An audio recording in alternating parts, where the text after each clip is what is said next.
अस्सलाम वालेकुम व्यूअर्स, शुरू करते हैं आज के एपिसोड। इतने कम टाइम पर अर्जेंट आने के लिए आपका शुक्रिया। दुराब ने डॉक्टर को कहा, जो अगले दिन ही आ गया था।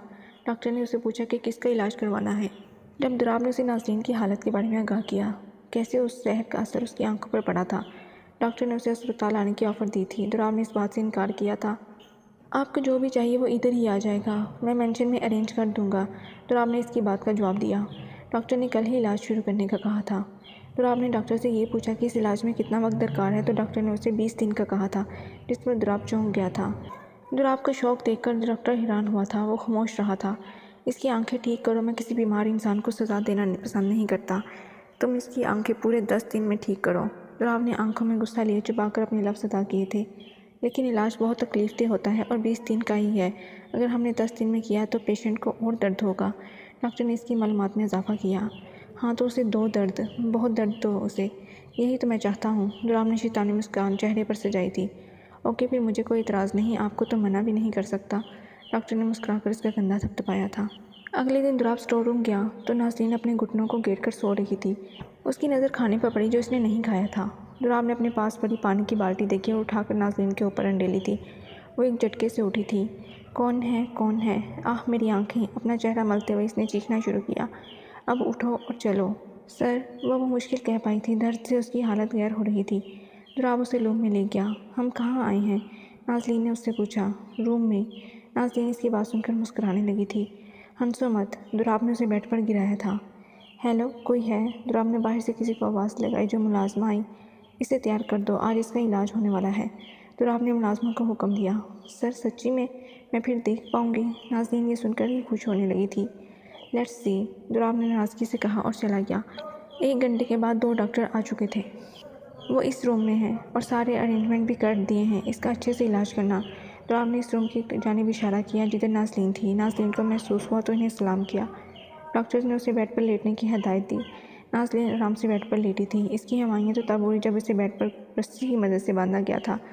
क्या कर रही हो मेरे साथ? छोड़ो मुझे। नाज़रीन ने अपने हाथ पाँव मारने शुरू किए थे। ये ज़रूरी है, आगे से जवाब आया। नहीं, तुम लोग डॉक्टर नहीं हो। By, sir, sir. वो दुराब और हाशिम को आवाज़ें लगाने लगी थी। इसकी चीखें सुनकर दुराब वहाँ आया। क्या है? सर, सर, बाई, बाई, ये क्या लगाया हुआ है? हाशिम नहीं है यहाँ, दुराब ने अपने गुस्से वाला चेहरा लेकर कहा। सर देखिए, ये लोग मुझे बांध रहे हैं। नाज़रीन ने अपने हाथ पाँव छुड़वाते हुए कहा। ये तुम्हारा इलाज कर रहे हैं, चुपचाप करने दो जो ये लोग कर रहे हैं। दुराब ने ऊंची आवाज़ से कहा और वहाँ से चला गया। नाज़रीन अब चुप हो गई थी। डॉक्टर ने उसकी बैंडेज उतारी और इसकी एक आंख खोलकर फ्लैशलाइट ऑन की। आह, दर्द हो रहा है। नाज़रीन को ऐसा करने से दर्द हुआ था। तभी वो चिल्लाने लगी थी। डॉक्टर ने एक बड़ी सी मशीन ली और नाज़रीन को इसके अंदर किया। इसके बाद इस मशीन का बटन ऑन किया। डॉक्टर ने उसे ज़बरदस्ती अपनी आंखें खोलने का कहा। इसके बाद उसकी आंखों के अंदर कुछ शुआएं दाखिल हुईं। छोड़ो मुझे, दर्द हो रहा है। नाज़रीन की चीखें साथ साथ जारी थीं। नाज़रीन, बस थोड़ी देर और। डॉक्टर ने उसे प्यार से समझाया, लेकिन वो चिल्लाती रही, चीखती रही। दर्द से उसकी जान निकल रही थी। आधे घंटे के बाद डॉक्टर ने उसे छोड़ा। आह पापा, दर्द हो रहा है। नाज़रीन के आंसू की वजह से उसे और दर्द हुआ था। बस बस, अभी ठीक हो जाएगा। डॉक्टर ने उसे दिलासा दिया और आई ड्रॉप की बोतल अपने हाथ में ली और इसकी आंखों में 2-2 कतरे डाले। क्या था ये? नाज़रीन ने सवाल किया। नाज़रीन, मेरी बात सुनो। अब जो मैं करूँगा क्या पता उसकी तुम्हें सबसे ज़्यादा दर्द हो, लेकिन तुम्हें सब्र से काम लेना होगा और बर्दाश्त करना होगा। डॉक्टर ने हिदायत दी। क्या होगा? अचानक नाज़रीन की आंखों में शदीद दर्द होने लगा था। वो गला फाड़ फाड़ कर चीखने लगी थी। आह पापा, मुझे बचाएं, मुझे ये इलाज नहीं करवाना। इसकी चीखें पूरे मेंशन में गूंज रही थी। पापा, बाई, सर, प्लीज़ बचाओ मुझे, छोड़ो। वो तड़प रही थी। एक और कतरे डॉक्टर ने उसे डाले जो इसकी बर्दाश्त करने के लिए काफ़ी थे। आह हेल्प! इसने अपने हाथ उठाने की कोशिश की लेकिन वो बंधे हुए थे। आखिर इसकी आंखों से खून निकलने शुरू हो गया था। बस बस, हो गया हो गया। डॉक्टर ने रुई से उसकी आंखें साफ की। नाज़रीन दर्द की वजह से नींद बेहोश हो गई थी, इसलिए इसकी चीखों में कुछ कमी आई। डॉक्टर उसके लिए परेशान हुआ था, लेकिन ये सब भी ज़रूरी था। इसने नाज़रीन की रस्सियाँ खोली और इसके ज़ख्म साफ़ करने के बाद बैंडेज से दोबारा इसकी आंखें ढाँपनी थी। नाज़रीन की हालत देखकर डॉक्टर की आंखें भर आई थीं। नाज़रीन पर कंबल उड़ाकर वो बाहर निकला। इसने खून से भरी हुई रुई को बास्केट में फेंका। तो आपको इसके रूम में नाज़रीन की चीखने की आवाज़ सुनाई दे रही थी, लेकिन इसने कुछ न किया। इसने डॉक्टर को भी कुछ बास्केट में फेंकते हुए देखा। वो फ़ौरन देखने गया था, लेकिन शॉक हुआ था। रुई सारी खून से भरी हुई थी। दुराब गुस्से से बड़ा अपने रूम में गया था। तुम्हें क्यों फ़र्क पड़ रहा है दुराब? अच्छा है ना? उसे दर्द हो रहा है तो? दुराब ने सोचा।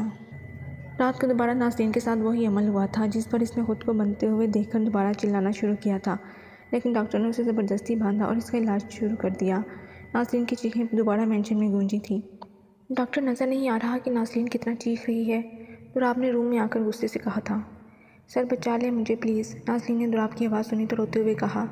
1 मिनट। दुराब ने कपड़ा लिया और नाज़रीन के मुंह के अंदर डाल दिया। सर ये। डॉक्टर दुराब की इस हरकत पर हैरान हुआ था। मुझे ये शोर की आलूदगी पसंद नहीं है, सो अब आप इसका इलाज कर सकते हैं बगैर किसी चीखों के। दुराब ने आराम से डॉक्टर को कहा। नाज़रीन इस कपड़े की वजह से चीख भी नहीं पा रही थी। दुराब बाहर निकला तो हाशिम को देखा जिसकी आंखों में आंसू थे। हाशिम प्लीज़ मुझे ये सब करने दो। दुराब ने इसका हाथ थामा था। मुझे पता है दुराब तुम जो करोगे सही करोगे, लेकिन इतनी दर्द। हाशिम ने उससे कहा। चलो चलें, डॉक्टर को अपना काम करने दो। दुराब उसे वहाँ से ले गया। इस बार भी नाज़रीन की आंखों से खून निकला था। चीखों की मुद्दम आवाज़ अब उसके अंदर ही दब गई थी। दोबारा बेहोश हो चुकी थी वो। डॉक्टर ने उसकी आंखों से खून साफ किया। इस रूइन के साथ वो बाहर गया जिधर हाशिम और दुराब बातें कर रहे थे। हाशिम की नज़र इतने खून पर पड़ी तो दौड़कर डॉक्टर के पास गया था। डॉक्टर की खून। इसके होश उड़े थे। घबराने की बात नहीं है, इसका कॉर्निया साफ़ करना है और इस खून की मदद से ही जहर बाहर आएगा। लेकिन हाशिम परेशान था। इसे ये सब फेस करना होगा, हम कुछ नहीं कर सकते। डॉक्टर ने इसकी बात समझी। क्या मैं इससे बात कर सकता हूँ? हाशिम ने पूछा। सॉरी, दर्द की वजह से वो बेहोश हो जाते हैं, इन्हें रेस्ट की ज़रूरत है। ये सुनकर हाशिम डर गया था। मैं क्यों नहीं इसके लिए कुछ कर पा रहा? क्यों? मैंने इसे वादा किया था कि मैं इसे बचाऊंगा, इसे अपनी बहन बनाया। हाशिम रोने लगा था। दुराब अपने रूम में गया था। ये क्या हो रहा है मुझे? वैसे भी ये सब इसकी भलाई के लिए है, इलाज में दर्द तो होगा। दुराब अब यहाँ वहाँ घूमकर खुद को दिलासे दे रहा था। इसने इसके बाद अपने जासूस को कार में लाई थी।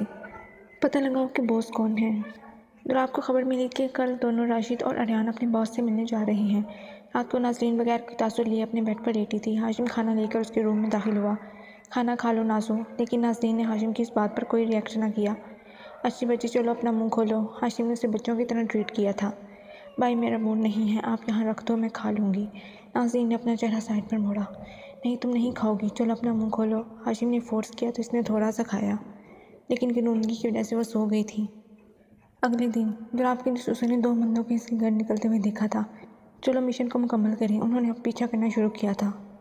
30 मिनट का पीछा करने के बाद जब वो मुड़े तो उन जासूसों ने अपनी शक्ल दिखाई। शिट, निशाना चूक गया। जासूस ने देखा तो वो कोई और लोग थे। वो दोबारा उस घर गए, लेकिन वहाँ अरियान और राशिद मौजूद ना थे। सर वो दोनों हमें चकमा देकर भाग गए। इसने दुराब को फ़ोन लगाया। शिट, राशिद मलिक, छोड़ूंगा नहीं मैं तुम्हें। दुराब ने गुस्से से अपना मोबाइल दीवार पर मारा था। वो दोनों कार में बैठे थे। अंकल गुड आइडिया, अगर हमारे पीछे कोई जासूस भी होगा तो वो हमारे बारे में जान नहीं पाएगा। ये अरियान की आवाज़ थी। मुझे लग रहा था कोई है हमारा पीछा करने वाला, इसलिए मैंने इन दोनों बंदों को हमारे कपड़े पहनाकर पहले बाहर भेजा। राशिद ने हंसकर कहा। हाँ, और दुराब शाह पूरे सोफे से बुद्धू बन गया। अरियान ने कहका लगाया। आज बात से बात करेंगे और नाज़रीन को इस बॉस की वजह से बचाएंगे। अगला प्लान राशिद ने अरियान से डिस्कस किया। कुछ देर बाद वो दोनों एक बहुत ही बड़ी हवेली में दाखिल हुए थे। इस हवेली में एक आलीशान कमरा था। दोनों ने मिलकर दरवाज़ा खोला जब बॉस एक कुर्सी पर बैठा था जिसकी उंगलियां टेबल पर नाच रही थीं। पूरा कमरा अंधेरे में घिरा हुआ था, लेकिन सिर्फ उस शख्स की उंगलियों की नज़र आ रही थी। बहुत खूब अरियान, तुमने उन पर बहुत बहादुरी से हमला किया। एक भारी आवाज़ से बॉस ने अरियान की तारीफ़ की थी। और राशिद, तुमने भी बहुत अच्छा काम किया। तुम्हारी वजह से हमने दुराब का बहुत सारा सोना चुरा लिया है।